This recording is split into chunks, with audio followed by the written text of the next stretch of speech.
You know what, Sasha? Hey, me, I don't date those bullshit ghetto guys. Hey, abeshigure wewe inini wangu London, UK, etc. Unonizia wani akwe munopisa aiwashi papi pachu munoremera ghetto kemi atutokuziva. I'm a kilo call me tell you jealous you. I'm a kilo call me tell you enemy. I'm a kilo call. Niggas they from America.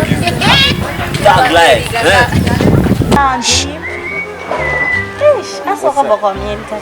We go to America next week. Hey, wow. Hey, call Chris Brown. No, come on. Tambane Magipe areas. Wow. Hey, Connie Minaj. Sister me panic. The things have gone. Hey. Ngapha ke phasa ka uphokendo phokisa si. Ava. So upinda rounds. Okay. I go to airport for join a city and then I fly for the ticket, you know. Sure. Yeah. Kangathi mofambe kathi eh. And this sit Size level,